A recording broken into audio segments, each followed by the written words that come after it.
right age to start, honestly. There is absolutely no right age to start. The moment you want to start something, start with what you have, start with whatever is in front of you. If you want to become a doctor and you are 12 years old, start talking to those people. Start to look for the right people who can be able to guide you towards this direction. You're a young person, you want to do architecture, and start drawing those building blueprints. Start looking at how blueprints even look like in the first place. Start looking at artists who have made it in the past, and maybe architects who have now become they've become basically, right?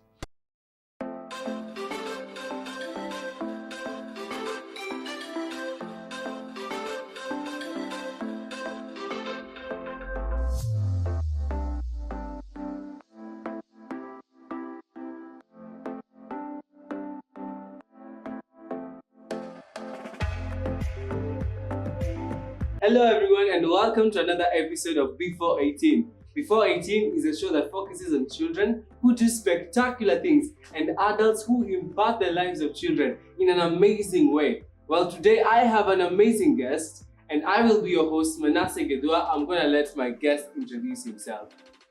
Right. Thank you so much, Manasseh, for having me here. My name is Omar Hemed. I am a digital producer at Mtoto News. I am also the project lead for the G4O Network, and I work for children, and I'm very excited to be here. Amazing. Yes. Thank you so much, Omar. Well, you have really described yourself. I've done a bit of research and I was like, hey, what is your secret? You need to tell us at your young age, how are you able to fit in all those shoes? You can just tell us in our viewers. All those shoes. Yeah. Well, number one, I'm small, so many shoes are very big for me to just fill. And I'm also not that young. I'm very old, by the way. Yeah. Right. The reason as to why I've managed to do all these things with, let me say, my young age, as you're saying, is because I was very fortunate enough to join Mtoto News when I was 13 years old. Yeah. That was back then, like many years ago. Many of you guys were not born. Many of the people standing here were not born. Very true. And I was a child journalist, a trained child journalist from at Mtoto News. I joined the South City training in 2018. And then from there, I have managed to produce children's stories, talk about children's rights, talk about even the new 2022 Children's Act. We greatly influenced it with the children who came, the children who are part of the committee then. The Africa Children's Summit that came, we were the first children, were the children who initiated that initiative. So it's very fortunate, and I'd really want to encourage other children out there to be able to just find these initiatives that are able to nurture their talents or to nurture their abilities while they're young, so that they can be able to do many things with this very young age of mine. Yeah, and I guess that's also a point that parents should be able to note. If you see your kids or your children back at home, they're very active, or you just want to give them an opportunity to just bring them to Mtoto News or any other initiative that is close to them, that they can be able to grow. Yes. Amazing. Now, how was with your journey in advocacy? You mentioned that, and then and then now we can join that with the G4O. With the G4O Network. It has been amazing. My journey has been awesome. Yeah. So, like I said, it started at a very young age. My journey for advocacy started at a very young age. The main part of advocacy that I did was through the digital media or through content creation. So you find that many of the things that I was involved in, it always had these aspects. So I used to create a lot of content as a child. I would post a lot of content that involved children's rights. I would ensure that I talk about trending issues that are affecting children. I would talk about matters that have been affecting children's lives through content creation. And I did this through a show here at Mtoto News called the News Insights Show, right? Where I used to host children and also media practitioners and also experts in the children's sector, and just talk about children's rights and to be able to break down some of the policies that have been produced in matters pertaining to children's rights. Yeah. So I did this for the longest time, from 2019 all the way to 2021, when I was 2022, when I turned 18 now. Of course, when I turned 18, I moved on to other things because I'm no longer a child. So yes, and then I did. So that's where basically I got to create content in terms of, now they're talking about advocacy, talking about policies and all that. But other than that, I used to be involved in many other events and spaces that are for advocacy and push for children's rights, and also children advocates. You find that I was a part of the National Council of the Administration of Justice in their second annual Child Justice event, which I was leading a panel discussion with literally the DPP, with the Deputy Chief Justice, that's Philomena Mwilu, with who else was in that? With Teresia Matheka. Like, it had many children, many figures who are in the children's world who are trying to advocate for children's rights. So that's one of them. And then there's now the other ones. You find that I was majorly a part of World Children's Day, which was one of the events that, of course, it's all about children. It's literally the World Children's Day. So you find that I would be involved in the planning of it. I would be involved even in the moderating of some of the sessions. This is when I was a child. So actually, I remember. Exactly. Like, especially the 2022. I know the 2022 one was massive because many people got to understand what I'm doing. And so that's one of them. And also I was a part of the SDG Academy also as a child. So I used to look at the Sustainable Development Goals and how I am using them and how I'm going to use them to advocate for children's rights. You see, because if you have a goal that you're following, and especially for me, I followed the SDGs, right? You find that it's easy to advocate for children's rights. So you can say all these kids here in this particular place, they are not getting the best education that they're supposed to get. You direct that to SDG 4, which is quality education. You look at these kids and then you're like, this place that these children are living in, there's no peace. Maybe justice is not being served for these children. You direct that to SDG 16, which is peace, justice, and strong institutions. So you find that me being part of these different spaces really elevated my status in terms of advocacy and in terms of basically what even I'm doing right now, where I'm using the digital space to be able to advocate for children's rights on a more technical perspective. Amazing. So, as you're saying that, I just remembered the reason actually I joined Creative was one time I was in school, and then we were told we were going for a certain function. I need to know the details, and I got there. And then it was the World Children's Day, and I saw you're the one who was moderating. I remember that day, and I took the initiative to follow up. So I think that's actually amazing. Well, let's talk G4O. Yes. What is G4O? What does it stand for? And G4O. How did it even come? The G4O network started in a very weird way, honestly. I'm going to say weird. Because the first name itself came from high school. I was in high school. And then there's this time I passed chemistry, which never almost happened. Right? So the only time I passed chemistry, my third name is Gomo. So the only time I passed chemistry, I actually taught in the class, which was actually many people thought I stole. I never stole that exam. But some people started calling me Gomborius, right? Because of the sulfurious and whatever. Like, they just called me Gomborius. So after making fun of me with that name, when I finished high school, I was given a proposal to write.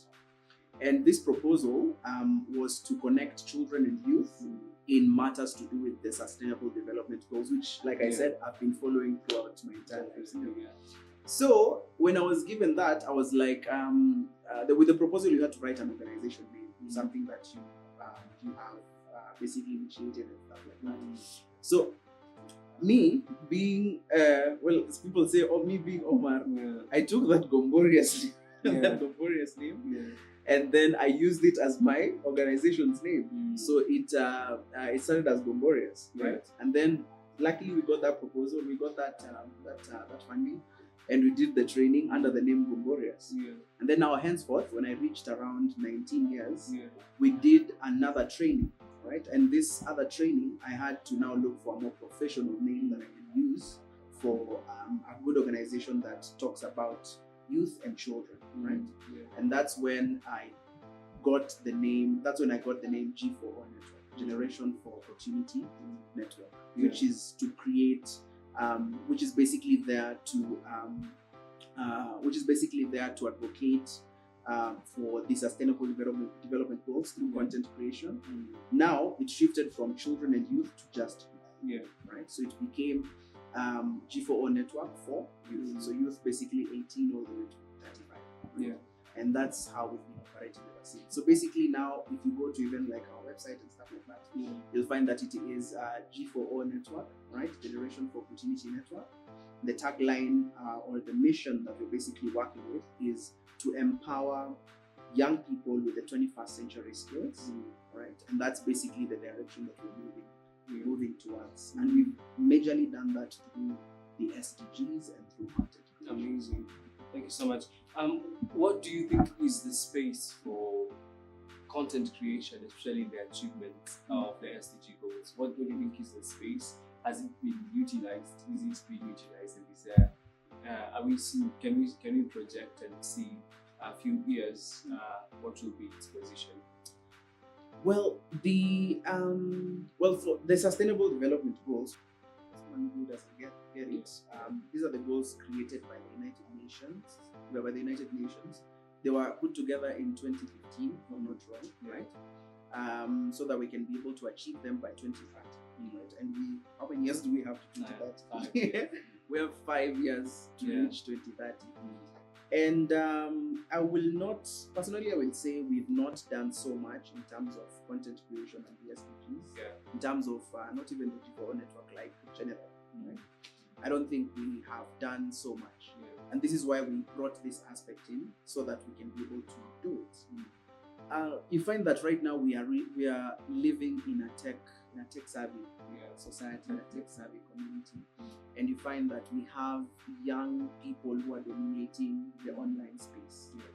So henceforth, I know many people will start using this online space to talk about certain matters, because if we don't, then the young people will not even understand. Many people don't know about the sustainable development goals because we have not used the digital space well enough to be able to talk about them. And that is why basically the G4O Network is there, so that we can be able to ensure that everyone understands that these are the goals we need to achieve, and this is what we need to do to achieve them. And I would actually urge many people out there and many young people, if you have any kind of knowledge on the SDGs or Sustainable Development Goals, it's better if you talk about them, especially in the online space, because there you get to educate other young people like you get to do like peer-to-peer mentorship or something like that. And even other organizations who have the capacity to talk about the SDGs to also do kind of like the same thing. Yes. Amazing. Thank you so much. So, what are the challenges that you faced probably initially? Or you can describe for us, when you're beginning G4O and the challenges that you've gone through for someone or one of our viewers who may be wanting to start an initiative, probably along with the SDG goals and all that. And you can tell them probably and what has kept you continuing with that. I really thank God for everything, obviously, from my journey from the beginning all the way up to now. And then I also thank Multimedia so much, because even up to now, the G4O Network is under a project called State of Youth. And so we have State of Youth Nairobi, which is owned by Brian, and inside State of Youth Nairobi, there is Totona Sheria. We have State of Youth Kajiado, which is owned by Eric, who also works here. And then there's Plant a Tree Initiative, which is under State of Youth Kajiado. And then now the State of Youth Kiambu, which has now the initiative G4O inside, right? So, like I said, before I even talk about the challenges, it is better for you to be held by like some kind of an organization, right? Like Multimedia, for example. So you find that I didn't really struggle much, because everything I needed to make it, to kind of like create the project or the initiative, was readily available. So we had that state of youth thing. So it was easy for me to just put the G4O network under that. But if I didn't, that would have brought like a lot of problems. But then also there have been challenges. Obviously, in starting any kind of initiative, it's not easy, because the first team that I started with is not even the team I have that we're working with right now. So you find that people either do not believe in your vision or do not believe in basically the idea that you have, and they move on to other things. Or you do have people who maybe, let me say, believe in what you're doing, but then they're not doing so much to achieve that vision. So they're just basically just there. If you succeed, okay. If you don't, it doesn't really bother them. And then of course I wasn't paying people, so it's really hard to work with people like that. And so that's one of the challenges. The other one obviously is money. Money is one of the things that if you don't have, especially when starting an initiative, it's really hard for it to grow, and it's really hard for it to go anywhere basically. So money is one of the things that that really help initiatives to go right. And it doesn't have to be money specifically, but at least you need to have resources that you can be able to start. If you need CC materials, that's one thing. If you don't have, that's going to be a challenge. If you need a space, because there's some organizations that actually require physical space for them to operate. So if you don't have that, then that's another problem. If you don't have people who are mentoring you into doing this, it's going to be hard as well. So those are the things that you really need to look out for. You need to have someone who you're looking up to, or someone who's basically advising you or mentoring you towards this journey. You also need to get support from other organizations who are in line with what exactly you're doing, so that they can be able to help you with it. Even though it's not with money, like I said, with some can help in kind, with material, with resources, so that you can be able to start whatever you're starting. And also you really need a lot of agility when you're doing such a thing. Starting an initiative or starting an organization or even a social enterprise is not easy. So you really need to you'll face like a lot of backlashes from people. You'll face, like I said, a lot of challenges. So you really need to have that, you need to be agile enough to be able to even adapt with the changing world, to be able to even adapt with the people, with the space. And I think if you follow these steps and you focus on the main goal, which is maybe, for me, it's empowering. Focus on the main goal, you'll always achieve something. And also, just to finish up on that one, don't form don't form an organization just for the sake of doing it. Look for a problem, right? This is something I was told by our director at Multimedia. Before I even started, she told me that if you want to make something great, or even to make money, don't just create something. Look for a problem and try to solve that one problem. And that's how you create something great. Amazing.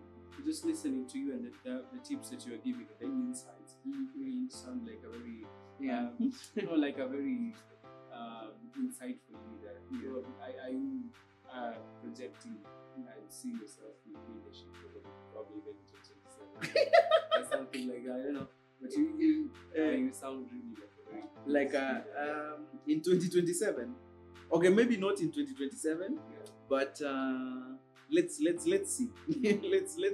let's see. But then I've never really been interested in politics, in being in that entire spectrum of politics. But then of course, I believe a leader is not chosen, a leader is made. So if need be that I have to lead people in order for them to be successful, or I have to guide people towards a certain path in order for them to find salvation, I will. That's amazing.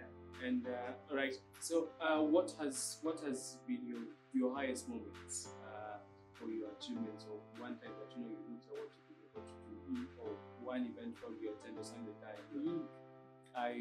I really feel good about myself. Wow, there have been so many. And I really thank God, honestly. Since God has been faithful. God has been faithful. The first one obviously was the first time I got out of Kenya. I went to Uganda, and that was amazing. That was in 2022. I think I was 18ish, if I'm not wrong. That was amazing. And then when I went there, I met one of my, I won't say idol, I met one of my, let me say heroes, right? I had really looked up to Larry Madowo. And I found myself in the same panel, with Larry Madowo, with forgotten her name. She's from DW. I'll remember her name. Like, I just found myself in that same panel. Me, Brian, we had Larry Madowo, we had that other lady, we had media practitioners from East Africa, and that was just amazing. That was really one of the highlights of my life. Honestly, it's going to be one of the longest highlights of my life. The other one would be the first activity, the first full-fledged activity we did as G4O. We did this in partnership with the Kenya Management Institute, and I really thank Joe Bonga, because I know he will watch this. Really thank Joe Bonga for that. And we trained over 30 young people across Nairobi and its metropolis, right? So we trained over 30 young people, and I remember it's something we didn't know we could do because we didn't have the money, number one. The money came a bit later. Literally after the training, that's when the money came. So we were paying people who worked, who believed in it, literally what we were doing, and we paid them. So that was a really, it made me have hope and faith in people, because you can imagine we had full-fledged, like an entire day's meal. We had breakfast for these people, we had lunch, we had evening tea, we had the member of parliament right now of Dagoretti North, Beatrice Elachi, who came. We had a content creator, that was Trevor Silas, who came. Really big shout out to these people. And when they came, like I didn't offer them anything. I just told Beatrice Elachi, yo, Beatrice, I'm having this. It would be amazing if you showed up. And then she was like, you know what? Let me do it. Trevor Silas, the same thing. Joe Bonga gave us the location to do the training. That time we didn't have money, right? And he was like, you know what? You guys want to do this training? You want to train youth? Come to the Kenya Management Institute, do your thing. It's fine. And they did that. So I really, really appreciate these people for giving us that. So there's that. And then on my third highlight happened this year when I went to Rwanda and South Africa. Me, I honestly love traveling, which is amazing. I know one of our colleagues called Amanda is very jealous because I went to their homeland. So I went to South Africa and Rwanda, which was awesome, and that's one of the highlights, honestly. Some of the highlights that I have done, and including the World Children's Day that I did in 2022. Yes. Amazing. So if we look up to 5 years to come, what do you see for G4O and for Omar? That's 2030. What am I seeing myself doing in 2030? Wow, that's a really good question. Wow. For Omar Hamed, before I go to the G4O network, in the next 5 years, I will say that I have found the space I want to be. Number one, I'm in the space of children. I am using the digital media to ensure that I teach young people about their rights, right? So you find that I create shows, I create films. I recently created a film. I create amazing videos that teach young people, right? And I would want to maintain this path. Even though I won't be, maybe, I don't know, of course, God is the one who plans. But if I won't be at Mtoto News, I would want to do the same thing even wherever I'm going, or maybe even do it at a high scale. Right? So basically empowering young people through the digital media. For the G4O network, definitely, but in the next 5 years, we want to expand whatever we are doing right now. Like at the moment, we're only working with Nairobi and its metropolis, which means Kiambu, maybe Kajiado, Kidogo, when you want to surround in Nairobi. But I would want us to expand countrywide in the next 5 years so that we can be able to see young people getting 21st century skills at a national level, where we're even able to go to Turkana and someone knows how to code there. We go to Moyale, and when we reach there, someone 100% knows how to create content and knows exactly what the SDGs are, for example. if we go to somewhere like Kwale County called Sambweni, we know exactly, when we go there, we find someone who is empowered about the G4O network, and maybe he's even part of the network itself. And he is using his own space, and he's using his own capacity to be able to talk to other young people, to be able to teach other young people. I would have done it the way the president was doing in the work, but that's basically it. In the next 5 years, I would want us to expand national. All right, thank you so much. And what is that one advice that you would give the person who is listening to us and listening to the show? And they're saying at the age that they are, and the age that you are, they would love to have achieved probably even more of what you believe to achieve. Just look at that camera. Wow, that's a very good question. I would say that there's no right age to start. Honestly, there is absolutely no right age to start. The moment you want to start something, start with start with whatever is in front of you. If you want to become a doctor and you are 12 years old, start talking to those people. Start to look for the right people who can be able to guide you towards this direction. Or a young person, you want to do architecture, and start drawing those building blueprints. Start looking at how blueprints even look like in the first place. Start looking at artists who have made it in the past, and maybe architects who have now become they've become basically, right? And basically, when you go through this direction, you'll be able to find yourself doing amazing things at a very young age, right? And the other thing I would really advise on is really believe in God, because nothing can be done without Him. And every step of the way that I take, or every step of the way that I find myself, I always ensure that I thank God, and I just look back and be like, He has really done it for me. And one other thing is definitely have a plan on what exactly you want to do. Just follow that plan, and inshallah you do it. Alhamdulillah. Thank you so much. And thank you so much, Omar, even for being here. Thank you so much, Mishkuru. And just want to say thank you so much for tuning in and for your time.